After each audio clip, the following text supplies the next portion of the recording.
오늘 함께 은혜 나누실 말씀 히브리서 11장 13절로 16절의 말씀입니다. 히브리서 11장 13절에서 16절의 말씀 우리 같이 한 목소리로 합독하겠습니다. 이 사람들은 다 믿음을 따라 죽었으며 약속을 받지 못하였으되 그것들을 멀리서 보고 환영하며 또 땅에서는 외국인과 나그네임을 증언하였으니 그들이 이같이 말하는 것은 자기들이 본향 찾는 자임을 나타냄이라. 그들이 나온 바 본향을 생각하였더라면 돌아갈 기회가 있었으려니와 그들이 이제는 더 나은 본향을 사모하니 곧 하늘에 있는 것이라.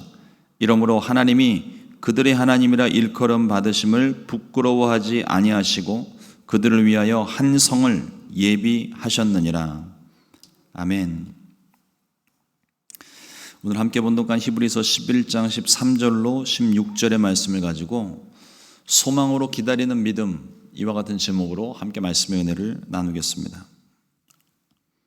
어제도 히브리서 11장의 말씀을 시작하면서 히브리서 11장이 믿음장이라고 말씀을 드렸습니다. 우리가 잘 아는 바요, 믿음에 대해서 설명을 하고 있는데 믿음으로 말미암아 구원을 얻고 하나님의 은혜를 얻었던 그 사람들이 그 중에 일부가 다시 본래 있던 곳으로 유대교로 다시 돌아가려는 그런 마음들, 또 그런 모습들이 보여지기에 이 히브리서 기자가 그들을 향하여서 그 믿음을 굳게 지켜야 된다. 우리가 얻은 것이, 우리가 믿은 그 예수님이 얼마나 귀하고 얼마나 뛰어나신 분인지를 앞선 10장까지 말씀에서 쭉 설명을 하고, 그리고 이제 그 믿음을 지키라는 실제적인 내용으로서 우리의 믿음의 조상들은 어떻게 믿음을 지켰는가, 그 믿음에 대해서 이야기를 하고 있습니다. 그들의 믿음을 살펴보면서 그들이 믿고 붙잡은 것들이 무엇인지, 또 그 믿음을 통해서 하나님께서 어떻게 일을 행하셨는지, 그리고 우리가 믿어야 할 것이 무엇인지 오늘 말씀을 통해서 함께 은혜 나누기를 원합니다. 오늘 말씀 가운데 특별히 아브라함과 사라의 믿음에 대해서 이야기를 하고 있는데, 오늘 그 첫 번째로 아브라함과 사라의 믿음을 함께 좀 먼저 살펴보도록 하겠습니다. 아브라함의 믿음은 창세기 12장에서부터 시작을 합니다. 창세기 12장 1절 말씀에 야훼께서 아브라함에게 이르시되 너는 너의 고향 친척과 아비집을 떠나 내가 내게 보여줄 땅으로 가라. 이 말씀을 듣고 믿음의 여정이 이제 시작이 되죠. 근데 저는 항상 이 창세기 12장 1절에 하나님께서 아브라함을 부르실 때의 이 말씀을 받으면 아브라함이 참 위대하고 놀랍다 생각을 하는 것이, 만약에 제가 이 말씀을 받았다면, 물론 이 말씀을 비슷한 말씀을 들었기 때문에 제가 본토 친척 아비집을 떠나서 지금 미국에 와 있지만, 이 말씀을 받았던 아브라함의 마음, 심정을 한번 좀 생각을 항상 해요. 아브라함에 대한 이 믿음의 고백, 이 믿음의 여정이 시작되는 모습을 히브리서 11장 8절 말씀에는 갈 바를 알지 못하고 나아갔다고 기록을 하고 있습니다. 그러니까 하나님께서 아브라함을 가리켜서 내가 있는 곳 갈대아 우르를 떠나서 가나안 땅에 내가 너를 들여보내겠다. 꿈과 환상을 통하여서 그 땅이 어떠한 땅인지 미리 보여주시고, 그 나아가는 길들을 보여주시고, 또 다윗에게 일러주신 것처럼 뭐 이렇게 자세하게 오른쪽으로 갔다가 30m 가가지고 또 왼쪽으로 갔다가 뭐 이렇게 자세하게 가르쳐 주신 말씀이 아니거든요. 말씀은 간결합니다. 본토 친척 아비집을 떠나 내가 내게 지시할 땅으로 가라. 그래서 이 말씀을 받으면 항상 제 마음 가운데 하나님께서 저에게 어디로 가라, 무엇을 해라 이렇게 말씀을 하시면 우리 입장에서는 좀 더 구체적인 말씀을 듣고 싶은 거예요. 그럼 말씀을 받았을 때 제 입장이라면 하나님께 한 번 더 물었을 것 같아요. 하나님, 어디로 갑니까? 보여주실 땅을 저에게 보여주십시오. 근데 저의 이 질문과 아브라함의 순종하는 모습을 놓고 비교를 해보면 저는 한없이 믿음이 없는 사람이 됩니다. 아브라함은 갈 바를 알지 못하고 그 땅이 어딘지도 알지 못하고 그저 하나님께서 말씀하시니까, 떠나라 말씀하시니까 갈 바가 어딘지도 모르고 그저 하나님 손만 붙잡고 나가는 거죠. 어렸을 때 가끔씩 저희 아버님이 외식을 한다든지 아니면 또 새로운 경험을 하기 위해서 저를 이렇게 데리고 나가실 때 있는데요. 요한아 가자. 그러면 어디로 가는지는 몰라요. 그 어린 나이에 서울 지리를 빠삭하게 꿰고 있었던 것도 아니고 그냥 아버지가 나가자, 나가서 밥 먹자, 우리 오늘 어디 가자 이야기를 하면 그냥 아버지 손 붙잡고 그냥 아버지 뒤를 꽁무니를 졸졸졸 쫓아다니면서 그냥 쫓아가는 거예요. 아브라함의 믿음이 그런 믿음이 아니었을까요? 어렸을 때 아버지가 가자고 이야기를 하면 어디로 가야 돼요? 어떻게 가야 돼요? 오늘은 어떤 식당을 가요? 또 오늘은 어디를 또 구경 갈까요? 물어보고 가기 싫으면 안 가는 거는 그건 나중에 머리가 좀 큰 다음에 내 생각이 생겼을 때 그때 하는 얘기죠. 어렸을 때는 그런 게 없는 거죠. 그냥 가자 그러면 손 붙잡고 끌려서 그냥 가는 거예요. 아브라함의 순종의 믿음이 그런 믿음이었다는 겁니다. 온전히 순종하는, 하나님을 믿으니까, 아버지를 믿으니까 그냥 어디로 가는지, 만약에 내가 잘 알지도 못하는 사람이 나더러 어디 가자 그러면은 당장 전화해가지고 신고를 했겠죠. 근데 내가 믿고 있고 나를 사랑해 주시는 아버지를 아니까, 아브라함도 하나님께서 자기를 사랑하고 또 자기를 지키시고 인도하시는 그 하나님이심을 믿으니까 어디로 가는지를 알지 못하지만 믿음으로 믿고 순종하며 떠났다는 것을 오늘 우리에게 말하고 있습니다. 하나님의 약속이 아브라함에게 계속 이어져 갑니다. 하나님께서 아브라함의 후사를 약속하셨고 마침내 순종의 아들 이삭을 주셨습니다. 이때 아브라함의 나이가 100세, 사라의 나이가 90세. 신체적인 조건은 아이를 도저히 가질 수 없는 나이였지만 미쁘신 하나님의 약속의 말씀이었기 때문에 이들이 약속을 믿었던 것이죠. 그 연약한 우리들의 믿음이다 보니까 하나님의 약속의 말씀을 받고도 우리의 마음에 조급함이 자꾸 생겨요. 근데 오늘 이 하나님의 약속에 대한 것을 말씀을 하시는데, 이 약속의 말씀을 보면 미쁘신 하나님이라는 표현을 사용합니다. 오늘날 우리들이 잘 사용하지 않는 단어인데, 미쁘다라고 하는 이 뜻은 믿을 만한 분이라는 뜻이에요. 믿을 수 있는 분, 확신이 가는 분. 우리 주변에도 보면 한번 말을 하면 그것을 꼭 지키시는 분들이 계시잖아요. 그런 분들처럼 그냥 그분이 뭘 이야기를 하면 저건 되겠구나 라는 믿음이 간다는 거죠. 하나님께서 우리에게 하시는 약속의 말씀이 이와 같다는 겁니다. 믿을 만한 약속이라는 거예요. 변치 않는 약속, 영원한 약속, 반드시 이루어지는 약속입니다. 하나님께서 언약을 이루시는 모습을 가리킬 때 미쁘다라는 표현을 쓰고 또 끝까지 순종하는 사람들을 가리켜 미쁘다라는 표현을 사용합니다. 아브라함이 미쁘신 약속을, 하나님께서 미쁘신 약속을 아브라함에게 주셨고, 아브라함도 미쁘신 믿음을 가지고 그 말씀에 순종을 한 것을 우리들에게 이야기를 합니다. 그러나 이루어질 수 없는 일들 앞에서 우리는 조급함을 가지기 쉬워요. 아브라함도 그런 연약한 모습이 있습니다. 믿음으로 뛰어났던 사람이지만, 믿음의 조상이라고 불렸던 사람이지만 분명 그 삶 가운데는 연약한 인간의 모습이 항상 드러납니다. 하나님께서 약속의 아들을 허락해 주셨지만 자신의 나이가 많고 사라의 나이가 많고 또 시간이 가면 갈수록 하루하루, 우리 장로님, 권사님, 집사님들 요즘 하루하루가 다르시잖아요. 하루가 지나면 또 몸이 이렇게 힘들어지고, 물론 매일 주시는 하나님의 은혜가 있겠지만, 그러니까 시간이 가면 갈수록 자신들의 몸이 생명과는 점점 더 멀어진다는 것을 몸으로 알고 마음으로 알고 있기 때문에 마음이 조급해지는 거예요. 하나님이 약속의 아들을 주신다고 하시는데 우리는 도저히 가질 수 있는 형편이 아닌데 그 조급한 마음 때문에 결국 하갈을 통하여서 이스마엘이라 하는 아들을 낳게 됩니다. 그러나 그 이스마엘은 하나님이 약속하신 아들이에요. 하나님께서 약속하신 아들은 아브라함과 사라 사이에 생겨나는 아들이에요. 이스마엘이 아브라함의 씨는 맞지만 하나님의 약속은 아브라함의 씨이지만 사라와 함께 더불어 세워지는 언약의 말씀입니다. 아브라함과 사라를 통해서 우리가 깨닫게 되는 것은 보이지 않던 약속의 땅, 그리고 갈 바를 알지 못했던 그 땅에 이르게 되고 또 보이지 않고 잡을 수 없었던 아들 이삭을 얻게 된 것이 과연 무엇 때문이었을까 하는 것입니다. 하나님, 제가 주의 약속의 말씀을 받았습니다. 제가 이대로 죽을 수는 없습니다. 후사를 있게 해주십시오. 아들을 주십시오. 주실 줄로 믿습니다. 이렇게 믿음을 가지고 간절히 기도를 했을까요?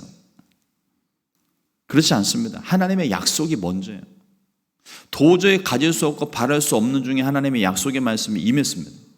그리고 그 약속의 말씀을 믿었기 때문에 그 믿은 대로 이루어지게 된 것이죠. 가질 수 없는 중에 자녀를 얻었기 때문에 후에 아브라함은 내 독자 이삭을 바치라 하신 하나님 말씀 앞에서도 순종했죠. 하나님을 믿었기 때문입니다.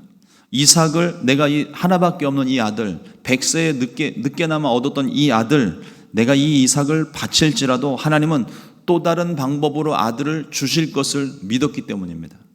또 하나님께서 내가 이 아들을 말씀에 순종하여 아들을 잡아서, 여러분 우리가 레위기 말씀을 통해서 제사의 방법들을 보았지만 제물로 바친다는 게 단순하게 그 아들을 죽이는 게 아니에요. 피를 다 빼고 갈라서 각을 뜨고 살을 발라내고, 그러니까 이 하나님께서 이 아브라함에게 말씀하신 이삭을 바치라 하신 이 말씀이 얼마나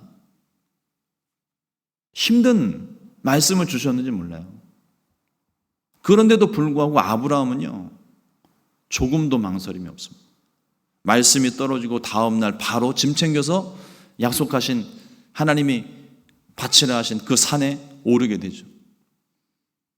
그리고 그 아들을 묶어서 잡기까지 조금도 망설임이나 지체함이 없습니다. 묶고 나서 바로 치려고 하니까 얼마나 하나님이, 그 아브라함의 믿음이 얼마나 단호하고 얼마나 철저하게 순종하고 있는 모습이었는지 하나님께서 주의 천사를 급하게 보내셔서 아브라함아 급하게 말리셨는데 절대로 손대지 말아라. 내가 내 믿음을 보았은즉. 그게 하나님께서 아브라함의 믿음을 보시고 그 믿음을 의롭다 여기신 그 모습이라는 겁니다. 하나님께서 이 이삭을 다른 방법으로 또 다른 자녀를 주시든지 아니면 이삭을 살리시든지 주신 이도 하나님이시며 취하신 이도 하나님이시라는 그 믿음이 있었기 때문에, 그리고 아브라함이 받은 약속의 말씀이 있지 않습니까? 바닷가의 모래와 같이 하늘의 별과 같이 내 자손이 이와 같이 될 것이다. 번성하게 하신다. 자손이 번성하게 하신다는 약속의 말씀을 주셨습니다. 아브라함이 그 약속의 말씀을 믿은 거예요. 믿었기 때문에 망설임 없이 순종할 수 있었습니다. 이 아브라함을 통하여서 또 사라를 통하여서 우리에게 주시는 이 믿음을 다 갖게 되시기를 주님의 이름으로 축원합니다. 두 번째로 믿음으로 바라본 것을 한번 살펴보겠습니다. 이 아브라함을 통하여서도 그렇고 또 그 앞선 믿음의 조상들의 모습에서도 동일하게 나타나는데, 오늘 말씀 가운데 보면 믿음의 조상들이 믿음을 가지고 살다가 믿음을 따라 죽었다고 표현을 합니다. 끝까지 믿음을 지키는 삶이 복된 삶이에요. 주 안에서 죽는 자가 복되다고 성경은 말합니다. 그 믿음을 가지고 주님 안에 잠드는 것이 참 귀한 복인 거예요.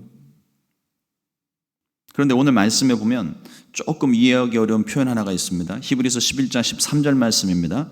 이 사람들은 다 믿음을 따라 죽었으며 약속을 받지 못하였으되 그것들을 멀리서 보고 환영하며 또 땅에서는 외국인과 나그네임을 증언하였으니.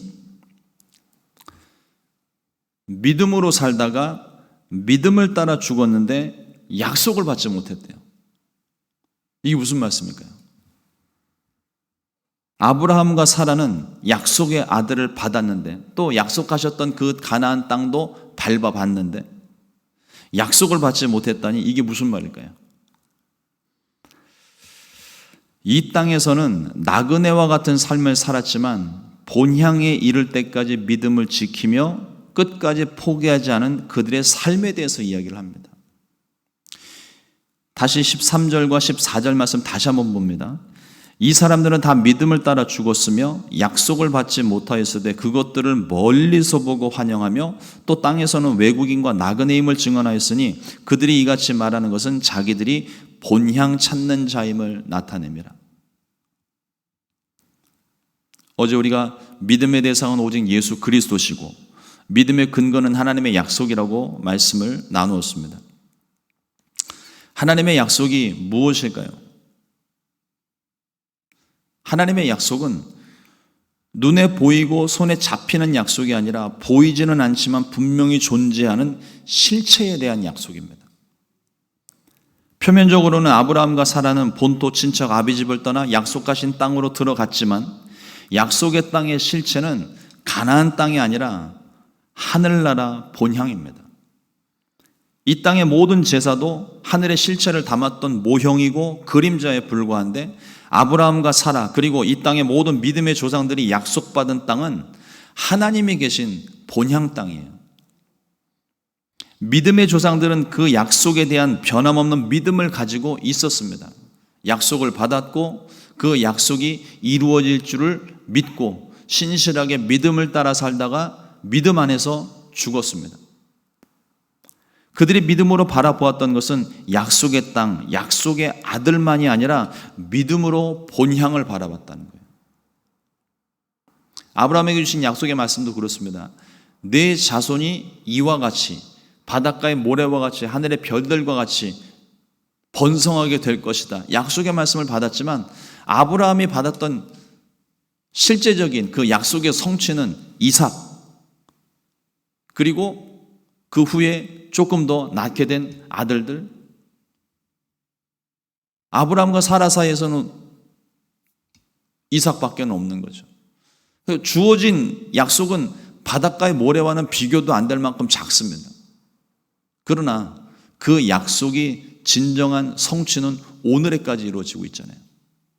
아브라함의 믿음의 조상으로 해서 그 자손들이 계속 번성하고 번성하고 또 번성해서 오늘날에 이제는 혈통적인 자손들뿐만 아니라 영적인 자녀들까지 자손들까지 번성하게 되는 놀라운 축복이 이루어진 것이죠. 그러나 아브라함 때는 그것이 상상도 못하는 일이었습니다. 그러나 약속의 말씀을 받았기 때문에 보이지는 않으나 분명한 하나님의 약속의 말씀이 이루어질 것, 희미하게나마 그들이 아브라함이 보았다는 것입니다. 이 믿음의 선조들은요, 조상들은 장차 이 땅에 오실 예수님의 삶을 닮은 인생을 살아왔습니다. 이따금씩 우리가 설교 말씀을 통해서 과거에 많이들 들으셨을 거예요.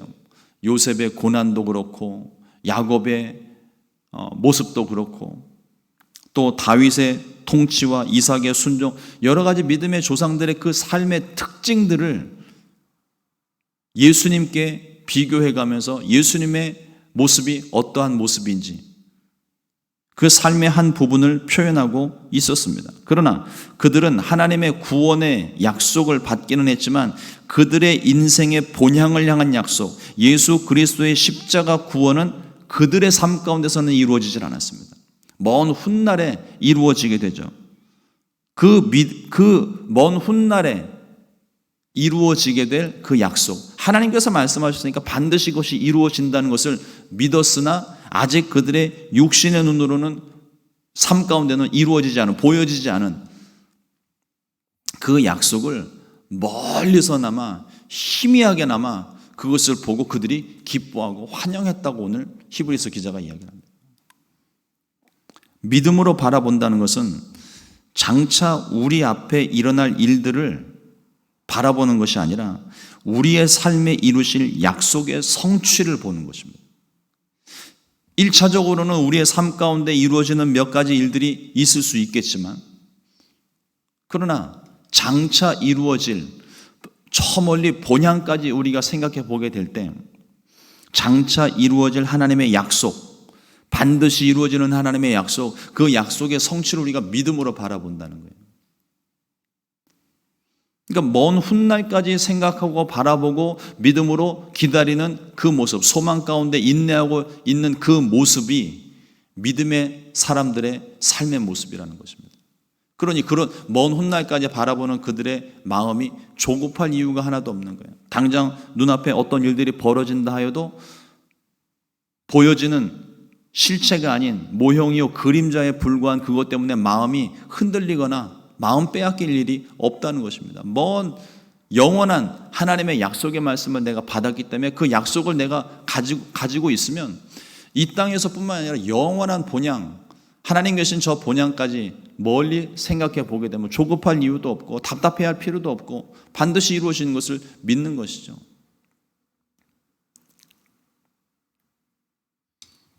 그들이 소망을 잃지 않았던 이유입니다. 히브리서의 기록의 목적이 당시 성령으로 시작을 했다가 육체로 마치는 사람들과 또 중도의 믿음을 저버리고 돌아서는 사람들이 있었던 그때에 그들의 믿음을 견고하게 하기 위해서 이 말씀이 기록이 되었는데, 환난 중에도 그 믿음을 지켰던 사람들이 본으로 삼아야 될 모습을 우리 가운데 가르쳐 줍니다. 믿음의 사람들은 이와 같이 살았다. 믿음으로 살면서 그 믿음을 끝까지 지켰고 포기하지 않았고 뒤돌아서지 않았고 물러서지 않았고, 그러니 이 믿음의 조상들이 하나님의 약속을 믿고 그렇게 살았던 것처럼 우리도 그렇게 살아야 되지 않겠는가, 이것을 강조하면서 말씀을 기록하고 있는 것이죠. 우리가 본받아야 될 모습입니다. 비록 우리가 삶 가운데 실체적인 환난과 핍박이 우리 가운데 있지는 않을지라도 이 믿음을 지키는 일이 얼마나 귀하고 귀한데, 그런데 그 믿음을 지키는 일이 얼마나 어려운 일인지 우리는 너무나도 잘 압니다. 우리의 연약함을 알기 때문이죠. 환난과 핍박이 있으면요, 교회사를 보게 되면 환난과 핍박이 있을 때 오히려 믿음이 더 크게 일어나요. 그 고난과 연단의 과정들을 통하여 쭉정이와 알곡들이 분리가 되고, 우리가 코로나 시기를 지나면서 그 말 참 많이 했죠. 코로나 시기 팬데믹이 오면서 현장 예배가 다 폐쇄가 되었을 때, 금지가 되었을 때, 그때 이 마음에 믿음에 확신이 없는 사람들 같은 경우는 팬데믹 기간 동안에 웬만큼 다 떨어져 나갔어요. 가슴 아픈 일이죠. 그러나 그 과정들을 통하여 오히려 팬데믹 기간을 통하여서 내가 가지고 있는 믿음이 어떠한 믿음인지 확인할 수 있었고, 오히려 그 과정 가운데서 멀리 떨어져 나간 그 사람들을 안타까워하며 그들을 위해서 기도할 수 있는 기회를 또 얻었다는 것입니다. 그러니까 우리가 처한 모든 상황들, 그 상황들 속에서 우리는 이 믿음을 더욱더 굳게 지켜야 될 줄로 믿습니다. 눈앞에 보여지는 작은 일들 때문에 내 마음이 흔들린다면 다시 이 믿음을 놓고 하나님께 기도해야 되죠. 하나님, 나의 믿음 없음을 내가 봅니다. 나의 믿음 없음을 불쌍히 여기시고 나의 믿음을 도와주시옵소서. 성령으로 더 충만하게 해주십시오. 앞으로 또 어떤 일들이 벌어질지 모르는데 그와 같은 상황 가운데도 내가 이번처럼 믿음을 잘 지킬 수 있게 해주시고, 이 믿음으로 끝까지 살다가 오늘 이 믿음의 사람들의 고백처럼 믿음으로 살다가 믿음으로 본향에 들어갈 수 있게 해 주옵소서. 우리가 그렇게 기도하고 해야 되지 않을까요? 어떤 환경 속에서도 그 믿음을 지키는 것, 하나님의 살아계심과 상주시는 이심을 믿는 그 믿음을 지키는 것, 그 믿음을 하나님이 기뻐하십니다. 오늘도 이 믿음의 조상들처럼 어떤 환난과 핍박 속에서 내가 순교자의 정신으로 살아가는 그 믿음, 그런 환경은 아닐지라도 하나님 오늘도 이 평온한 삶 가운데, 오히려요 환난과 핍박 가운데에서는 믿음이 강성하여 주는데 평온한 상태에서 믿음 지키는 게 더 힘들어요. 우리는 평안하기를 하나님께 간구하고 있지만 사실은 굉장히 어떤 의미에서는 굉장히 위험한 기도입니다. 평안해지면 믿음이 떨어지기가 쉬워요. 예전에도 한번 제가 잠깐 간증 삼아서 말씀을 드렸는데 꼭 데드라인까지 하나님이 기도하게 하셔서 막판에 하나님이 응답을 주신단 말이죠. 제가 왜 그런가 하나님께 묻고 기도했을 때 하나님께서 제게 깨닫게 하신 게 그거예요.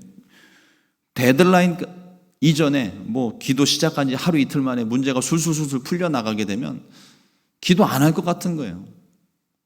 김요한이 인생을 보니까 이 기도 안 하게 생겼거든요.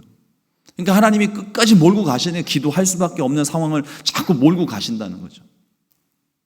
그런 과정들을 통해서 기도하는 법을 배우고 믿음을 지키는 법을 배우고 하나님을 신뢰하고 기다리는 법을 배우고 참을 줄도 알고 소망할 줄도 알고,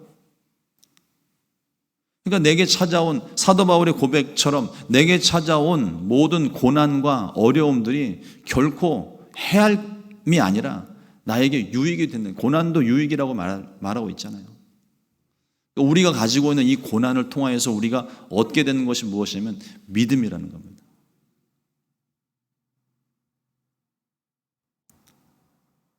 불타는 어떤 환난 속에 그 연단의 과정들을 통하여서 내 마음 가운데 남는 것 믿음밖에는 남잖아요. 내 삶 가운데 하나님만 남으면 그러면 충분한 거죠. 그걸 깨닫는 게 고난의 여정입니다. 그 과정들을 통해서 하나님 우리의 믿음을 더욱더 튼튼하게 세워가시는 거예요. 그 어려운 순간 가운데 하나님이 도저히 나갈 수 있는 길이 보이지 않고 방법이 없는데 하나님이 그때마다 기적과도 같이 특별한 하나님의 손길을 통하여 하나님이 피할 길을 자꾸 열어주시잖아요. 그러니까 한 번 그걸 경험하고 나면요, 그 다음부터는 누가 시키지 않아도요, 하나님 붙잡게 되고 하나님이 여신 길 걷게 되고 그 길이 좀 험해 보이고 위험해 보여도 하나님이 나와 함께 하신다는 믿음이 있고 확신이 있으니까 그 길을 내가 믿음으로 나아갈 수 있는 거예요. 이러므로 오늘 하루도 주 안에서 평온하든지 환난 가운데 있든지 믿음을 굳건하게 지키고 본향을 향한 믿음의 행진을 걷게 되시기를 주님의 이름으로 축원합니다. 믿음은 소망에서부터 시작합니다. 하나님을 향한 소망, 본향을 향한 소망, 그 소망을 가지고 기다리고 참는 것이 믿음입니다. 기도하겠습니다. 하나님, 오늘도 주의 말씀을 통하여서 우리 가운데 믿음을 가르쳐 주시니 감사합니다. 연약한 믿음일지라도 하나님께서 이 믿음을 통하여서 또 다른 하나님의 계획 이루어 가실 줄로 믿습니다. 우리의 믿음이 하나님의 약속의 말씀이 이루어지는 것을 기다리지 못할 때에 하나님 우리의 믿음을 더욱더 강하게 하셔서 믿음이 성장하게 하여 주시고 마침내 하나님의 모든 약속 이루어지는 것을 보게 하여 주시옵소서. 그래서 우리의 믿음이 한 걸음 한층 더 성숙해지고 성장하는 믿음이 될 수 있게 해주시고 하나님 우리가 혹여라도 고난 중에 환난 가운데 있다 할지라도 내가 갈 바를 알지 못하고 방황할지라도 하나님 주님을 붙잡고 있는 그 믿음 하나 때문에 하나님께서 우리의 길을 열어주시고 하나님께서 우리의 믿음을 성장시키심을 굳게 믿고 하나님 우리의 마음 가운데 주님 잃어버리지 않게 하여 주시옵소서. 평안한 가운데 더 기도할 수 있게 해주시고 하나님 근심 염려가 없는 중에 더욱더 주와 동행할 수 있게 은혜를 베풀어 주시옵소서. 날마다 성령으로 충만하게 하셔서 어떤 상황에 있든지 고난 가운데 있든지 평안한 가운데 있든지 건강한 가운데 있든지 질병 가운데 있든지 오직 주님을 붙잡는 그 믿음 하나로 살아갈 수 있게 우리를 인도하여 주시옵소서. 오늘도 하나님 주님의 앞에 나와 우리가 가지고 있는 모든 문제들 하나님께 아뢰입니다. 우리의 모든 기도와 간구 속에 주께서 함께 하시며 하나님 약속의 말씀을 허락하여 주시고 그 약속의 말씀을 굳게 믿고 믿음으로 끝까지 견디고 승리하여 마침내 하나님께서 이루시는 아름다운 결말을 볼 수 있도록 은혜를 베풀어 주시옵소서. 귀하신 예수님의 이름으로 기도드렸습니다. 아멘. 주님과